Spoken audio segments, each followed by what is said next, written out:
Nah, masuk soal yang kedua, yaitu ilustrasi pengurutan di mahasiswa dengan mengambil angka terakhir menggunakan bubble sort. Nah, bubble sort di sini itu merupakan pengurutan dengan memindahkan elemen yang sekarang dengan elemen berikutnya. Nah, jika elemen yang sekarang itu lebih besar daripada elemen berikutnya, maka elemen tersebut ditukar, di swipe.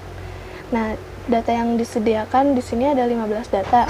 Ada 2001, 1998, 1995, 2005, 2007, 2009, 2019, 2010, 2013, 1965, 1990, 1991, 1975, 1945, dan 1950. Nah, kita masuk aja. Kita lanjut ke ilustrasinya. Nah, untuk langkahnya double sort secara ascending, maka dia elemen yang sekarang jika lebih besar daripada elemen setelahnya, maka dia akan di swipe. Nah, karena 2001 lebih besar daripada 1998, maka pada baris selanjutnya mereka di swipe.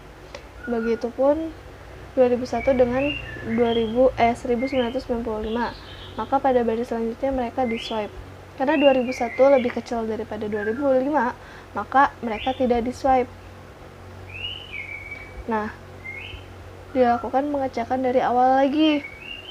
Nah, ternyata di sini 2020 lebih besar daripada 2003. Maka pada langkah kedua, 2013 dan 2020 dilakukan swipe. Yang awalnya 2020 merupakan elemen pertama sebelum 2013, maka di swipe jadinya seperti ini. Nah, karena 2020 masih lebih besar daripada elemen setelahnya, maka dilakukan penukaran lagi. Begitupun seterusnya sehingga 2020 merupakan elemen yang paling besar dan tidak ada lagi elemen setelahnya yang lebih kecil daripada 2020. Nah, setelah dilakukan pengecekan kembali dari awal, ternyata elemen pertama dengan elemen kedua lebih besar yang elemen pertama.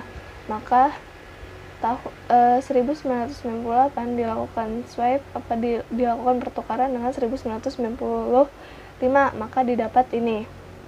Nah, untuk langkah ketiga dapat kita lihat bahwa 2001, 2005, 2007, 2009, 2013 dan 2019 lebih besar daripada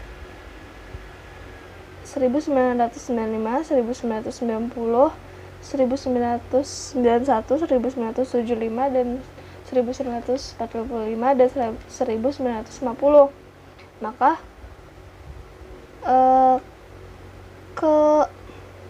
keenam elemen ini akan dilakukan pertukaran dengan keenam elemen ini. Namun pertukaran tersebut harus dilakukan secara step by step seperti ini. Ini untuk yang 2019, ini 13.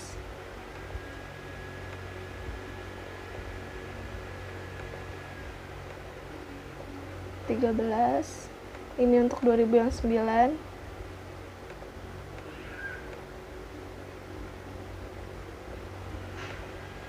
...2007, 2005,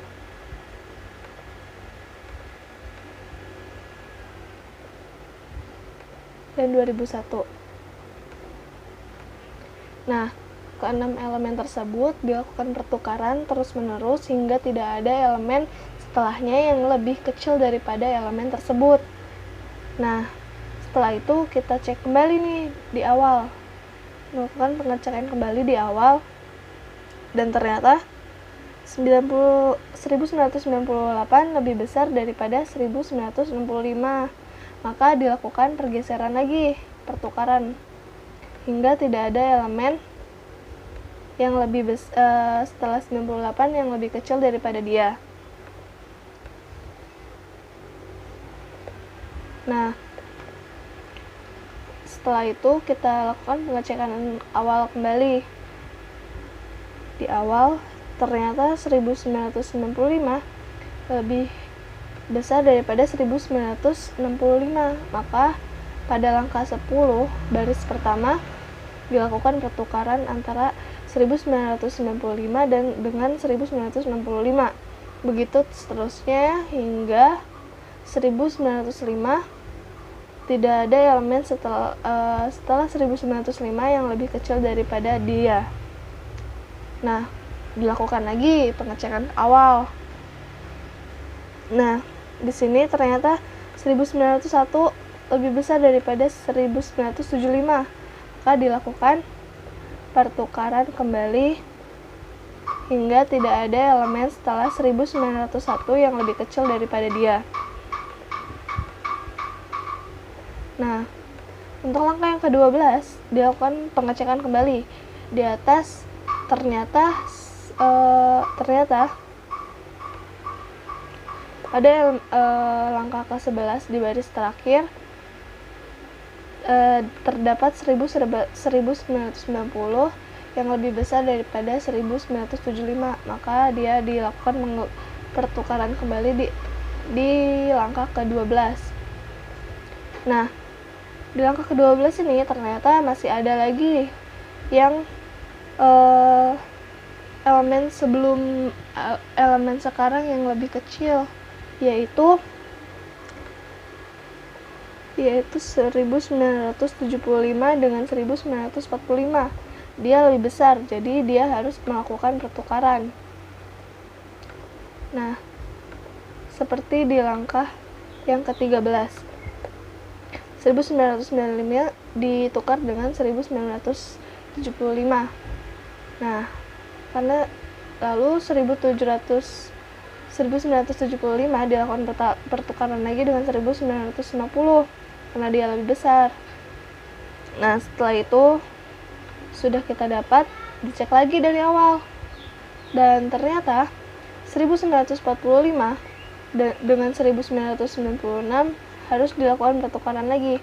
Maka di langkah ke-14 akan dilakukan pertukaran 1965 dengan 1945. Dilakukan swipe. Lalu dicek kembali apakah elemen selanjutnya lebih kecil atau lebih besar. Ternyata lebih kecil. Jadi dilakukan pertukaran kembali antara 1965 dengan 1950. Sudah didapat hasilnya seperti ini, maka dilakukan pengecekan kembali. Dan ternyata setelah dilakukan pengecekan kembali pada baris terakhir di langkah 14 ini, urutan NIM tersebut sudah benar, yaitu ascending atau naik dari yang terkecil ke yang ke besar, dari NIM terkecil hingga NIM terbesar. Nah, dari ke-14 langkah-langkah yang telah kita kerjakan, dapat kita simpulkan bahwa untuk mencari banyaknya langkah-langkah untuk menggunakan bubble sort ini, pengurutan bubble sort ini, yaitu dengan n-1. Nah, n di sini itu merupakan banyak inputan, banyak data yang kita input, atau di sini sama aja kayak 15 data yang diinputkan. Nah, maka dari itu banyaknya langkah-langkah bubble sort yang dapat kita lakukan, yaitu n-1 sama dengan 15 min 1 atau sama dengan 14. Nah, 14 ini merupakan banyaknya langkah-langkah yang harus kita kerjakan.